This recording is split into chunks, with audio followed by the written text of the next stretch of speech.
হাড্ডির মধ্যে পার্থক্য বাবা একটা পশু জবাই করে তার হাড্ডিকে আপনার বার করে রাবিয়া বাচ্চাদের হাড্ডিকে বার করে আপনার কিনা দেখায় সোনা মানিক রাবিয়ার ওই পায়ে অল্প একটু মহলম লাগিয়ে দেয় একটা কাপড় বেঁধে দেয় রাবিয়া কষ্ট করে ঘরের ভিতরে যায় যাইয়া ওই দিন ছিল তারা দাঁড়িয়ে দাঁড়িয়ে ইবাদত করার রাত বাবাজি আমার দাঁড়িয়ে ইবাদত করতে পারে না রুকুতে ইবাদত করতে পারে না সেজদায় পড়ে পড়ে কান্না করে করে বলে মালিক আজ যদি আমার মালিকের কাজ না করতে হতো দিন রাত তোমাকে ডাকতাম আল্লাহ আমার মন ভরে না তোমায় ডেকে ডেকে আমি রাবিয়া এ প্রেমের খেলা খেলেন নবী সুবহানাল্লাহ বলে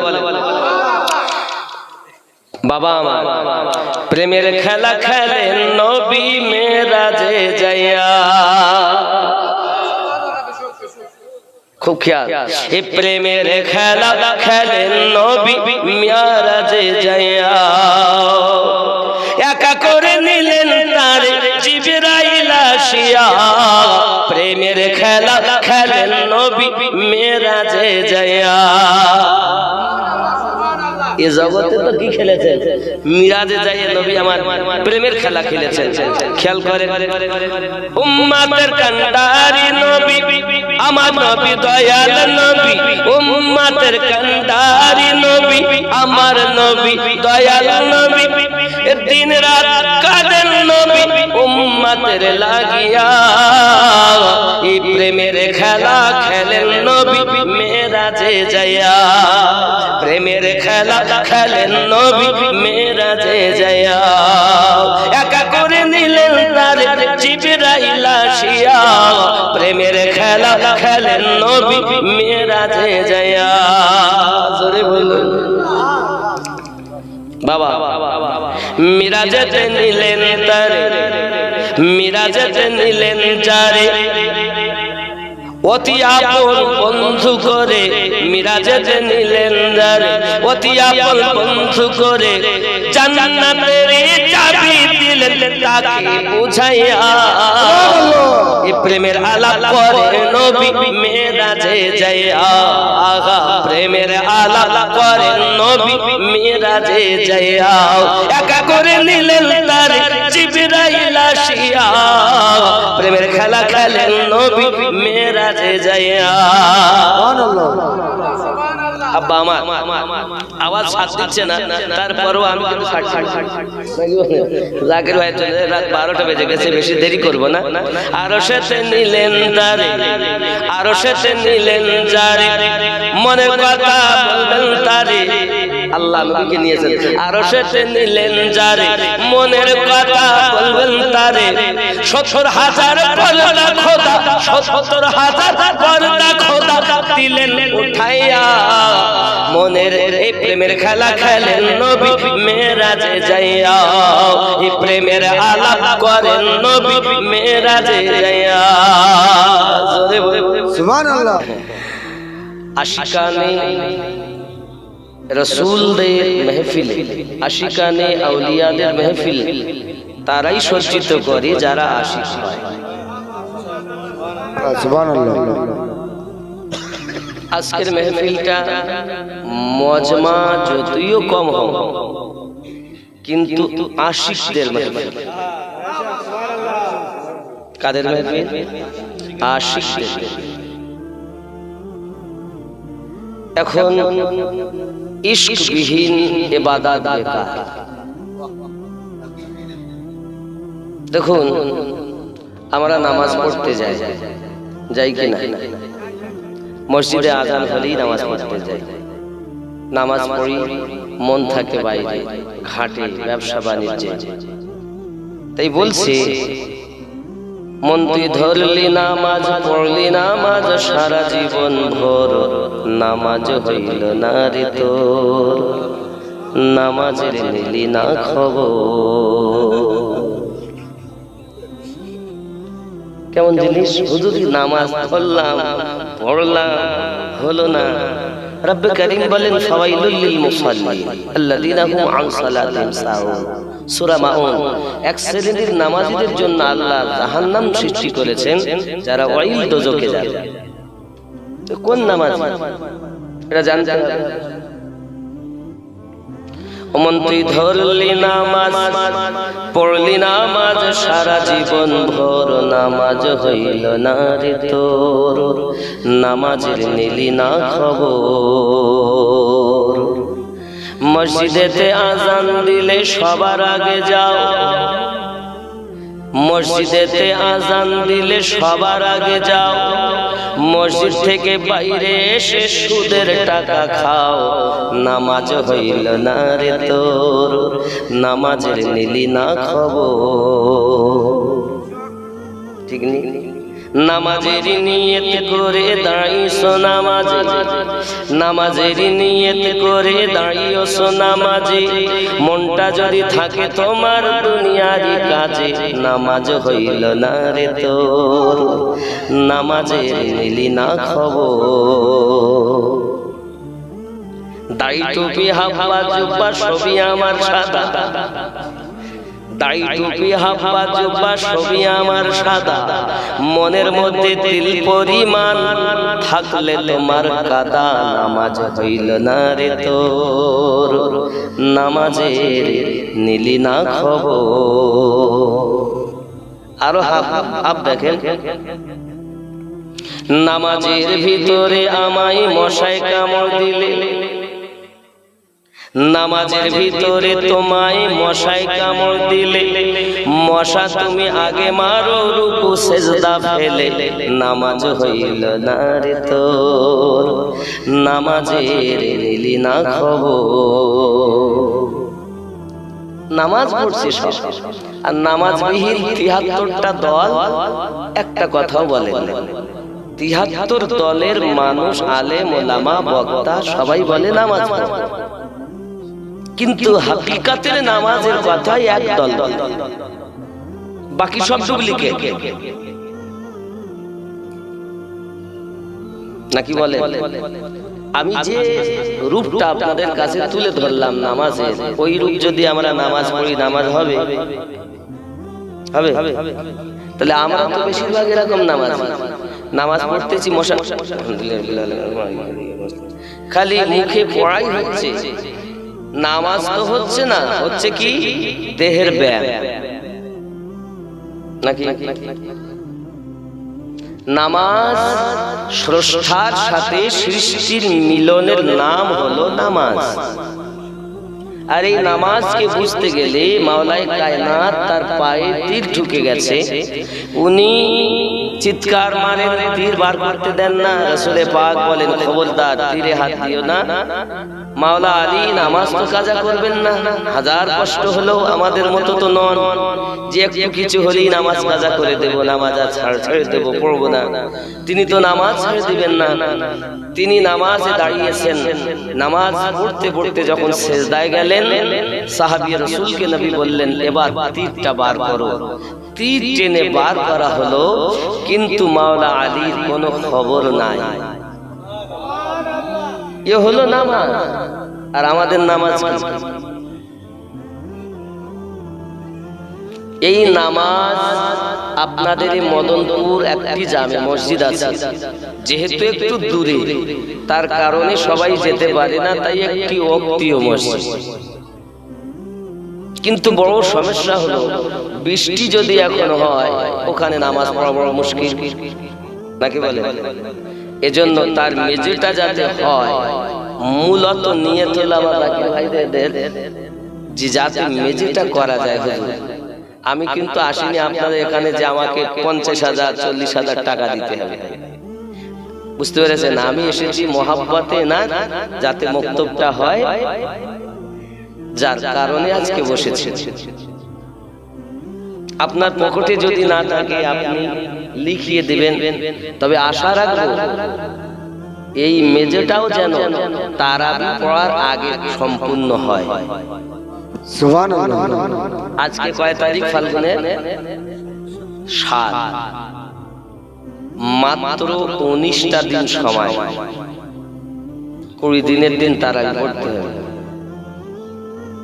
বুঝতে পারেন? মানে ২৮শে ফাল্গুন পহেলা রোজা তিথি বলছে। এবার চাঁদের উপরে আল্লাহ কি করে, কথা বুঝেছেন? এখন এই চাঁদ তার উপরে রোজা, কিন্তু হিসাব বলছে আমাদের 27শে ফাল্গুন দিবাগত রাত তার আগে পড়তে হবে। 7 তো হয়েই গেল নাকি? 7 তো আর নাই, 8। সময় কম, এই অল্প সময়ের মধ্যে আশা রাখি আল্লাহর ঘর, আল্লাহ এসে করবে। কথা বলেন, আল্লাহ এসে করবেন, আল্লাহ আমাদের দ্বারাই করিয়ে নেবেন। বলুন ইনশাআল্লাহ। ইনশাআল্লাহ। রাজি আছেন তো পাশে থাকতে, আল্লাহর ঘরের পাশে থাকতে? জি, এহ জগতেও লাভ, পর জগতেও লাভ। নামাজের কথা বললেই যত সব গন্ডগোল, কিন্তু আল্লাহ পাক বলছেন লা তাকরাবুস সালাহ, নামাজের কাছে যেও না। পড়া তো দূরের কথা, নামাজের নিকটে যেও না। হুজুর এত মৌলবি এসে সবাই বলে গেল নামাজ পড়ার কথা, আর আপনি এসে বলছেন নামাজের কাছে যেও না। আমি বলিনি, আল্লাহ পাক বলেছেন লা তাকরাবুস সালাত, খবরদার নামাজের নিকটে যেও না। কেন যাব না? ওয়া আনতুম সুকারা, যখন তুমি নেশাগ্রস্ত হবে। নেশা অবস্থায় নামাজ পড়া জায়েজ না। কিন্তু আমরা নেশা যদিও মদ পান করিনি, গাঁজা খাইনি, নেশাগ্রস্ত মাতাল হইনি, কিন্তু আমাদের ভিতর সব ঝাঁঝরা ময়লা হয়ে আছে। আব্বাজি আমার খেয়াল করবেন, মানুষ তার কলবে আল্লাহর জিকির ঢোকে না কেন? তার কারণ 1 নাম্বার তার বদ নজর ঠিক করতে পারি। জিকির করছে, কোরআন তেলাওয়াত করছে, কোরআনের স্বাদ পাচ্ছে না, তাহলে আমাদের বদ নজর। 2 নাম্বার আমাদেরকে হালাল খাদ্য খাওয়া। 3 নাম্বার ফুজুল কথা বার্তা থেকে নিজেকে হেফাজত করা। কথা বুঝতে পারেন? দুনিয়ার মায়া ত্যাগ করা। এই 4টি জিনিস যদি আপনি করতে পারেন, আপনার কলবে আল্লাহর নূরানি শক্তি প্রবেশ করবে। সুবহানাল্লাহ, সুবহানাল্লাহ। কথা বুঝতে পারেন? কি কি বলেছি? চোখকে হেফাজত করা কুনজর থেকে। 2 নাম্বার কি বলেছি? ফুজুল কথাবার্তা, হালাল খাওয়া থেকে আপনাকে গ্রহণ করতে হবে, হারাম থেকে বাঁচতে হবে। 3 নাম্বার দুনিয়ার মায়া ত্যাগ করতে হবে। বাবাজি আমার, যদি এই 4টি করতে পারেন, নূর নবীর দেশে চলো না,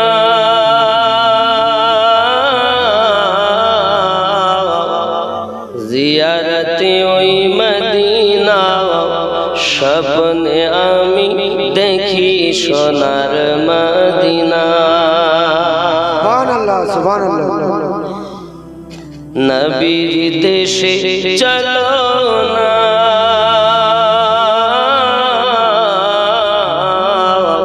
জিয়ারতে ওই মদিনা, স্বপ্নে আমি দেখি সোনার মদিনা।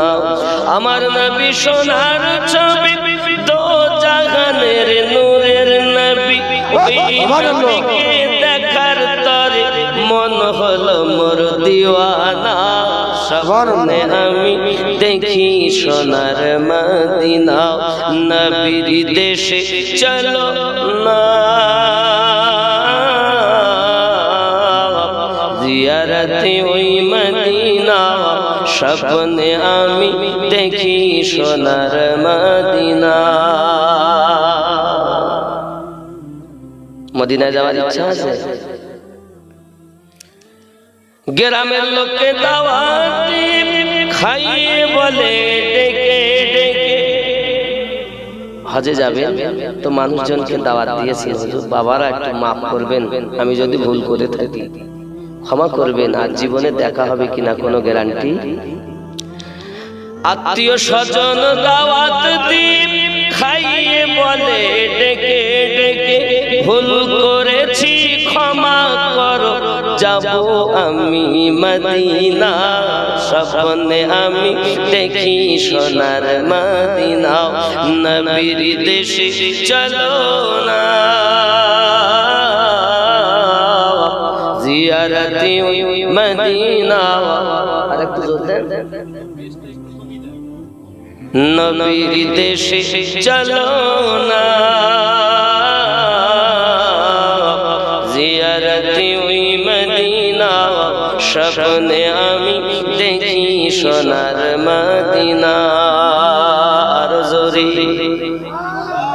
খোদা তোমায় কাবা ঘরে খোদা তোমার কাবা ঘরে নিও মোদের মেহমান করে আরো জোরে বলুন না আল্লাহুম্মা আমিন খোদা তোমার কাবা ঘরে নিও মোদের মেহমান করে কত হাজিরা সব তওয়াফ করে মোদের কেন ডাকো না স্বপ্নে আমি দেখি সোনার মদিনা নবীর দেশে চলো না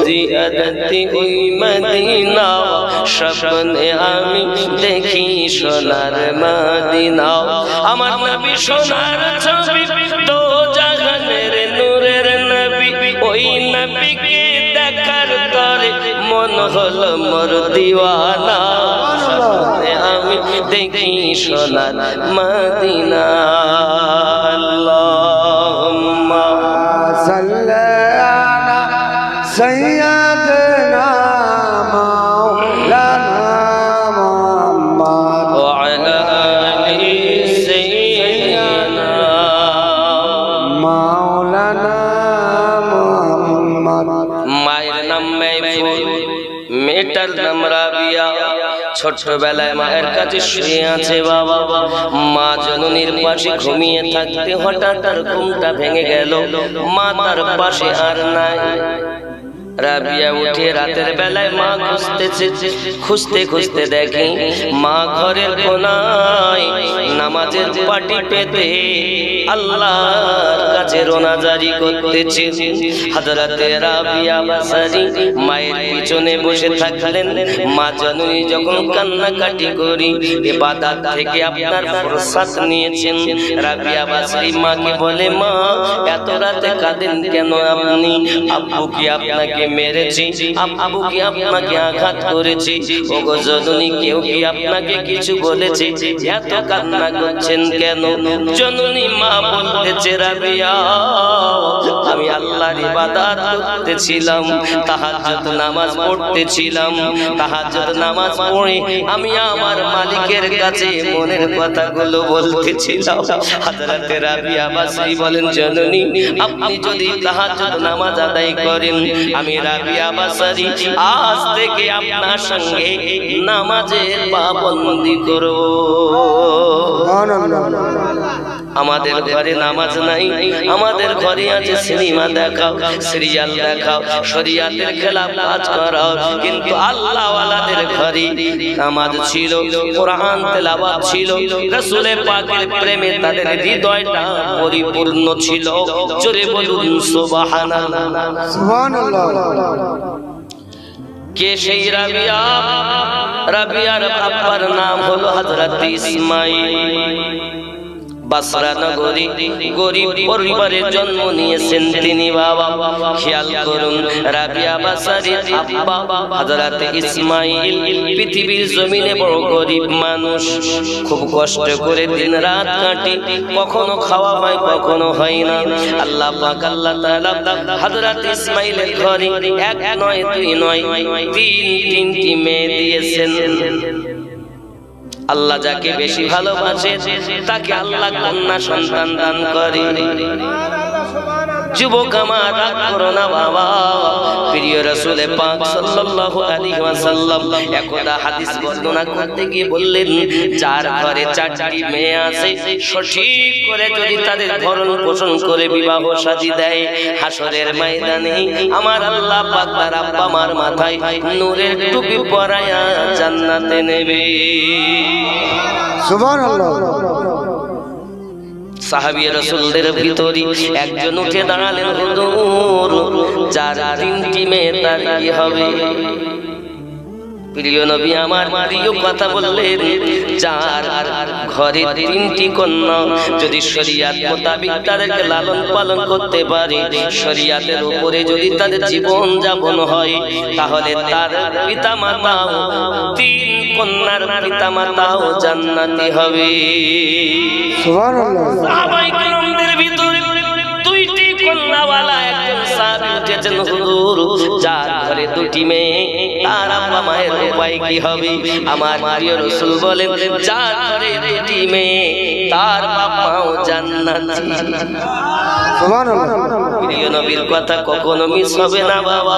দুঃখ করো না তোমার ঘরে মেয়ে হয়েছে বলে, কারণ মেয়ে হলো ঘরের রহমত, মেয়ে হলো ঘরের বরকত। যার ঘরে মেয়ে জন্ম নেয় আল্লাহর অগণিত রহমত তার ঘরে বর্ষণ হয়। আরো জোরে বলুন সুবহানাল্লাহ। সুবহানাল্লাহ। প্রশ্ন আসবে, হুজুর পুত্র হলে কি হবে না? পুত্র হলে কম হবে, কন্যা হলে বেশি রহমত বর্ষণ হবে।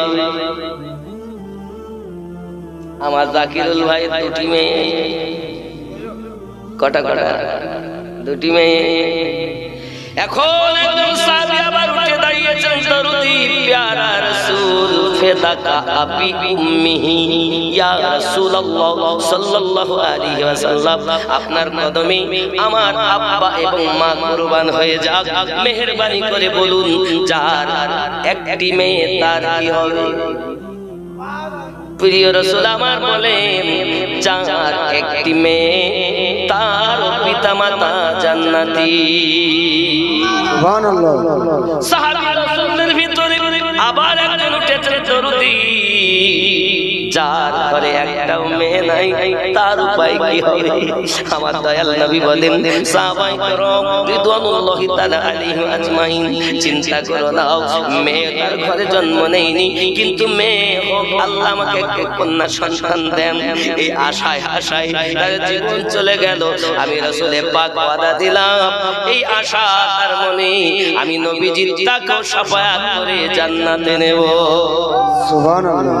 কন্যাওয়ালা জান্নাতি, কন্যা নাই তবু জান্নাতি। যদি আপনি নবী পাকের মায়া নিয়ে কবরে যেতে পারেন, সোনা মানিকেরা আমার, আপনি যদি নবীর মায়া না নিয়ে যান, আপনার আমার উপায় কি হবে বাবা? নাকি ও গো মোদের দয়ার নবী, তুমি মোদের সাহারা, তোমায় ছাড়া ভালো লাগে না। ভালো লাগে? আশিকদের মন কখনো ভালো থাকে না। ও গো মোদের জিন্দা নবী, তুমি মোদের সাহারা, তোমায় ছাড়া রইতে পারি না।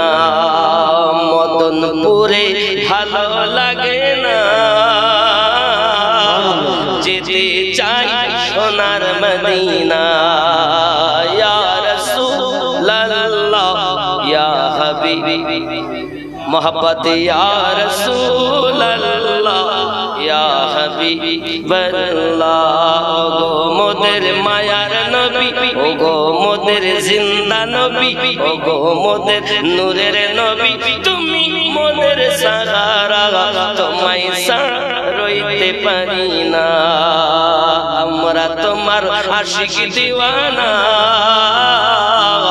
ডেকে নাও সোনার মদিনা।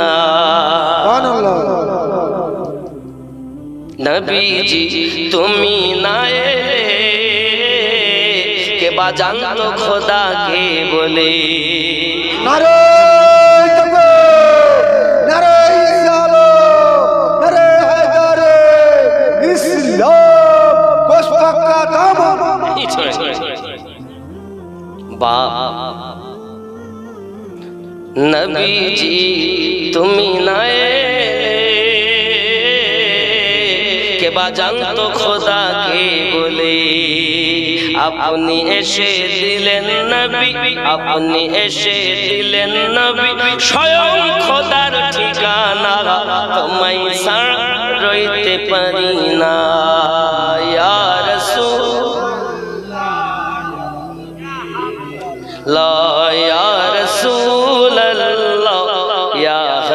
হাবিবাল্লাহ ইয়া রাসূলুল্লাহ ইয়া হাবিবাল্লাহ ওগো মোদের দয়ার নবী তুমি মোদের সাহারা তোমায় ছাড়া ভালো লাগে না জোরে বলুন ইয়া রাসূলুল্লাহ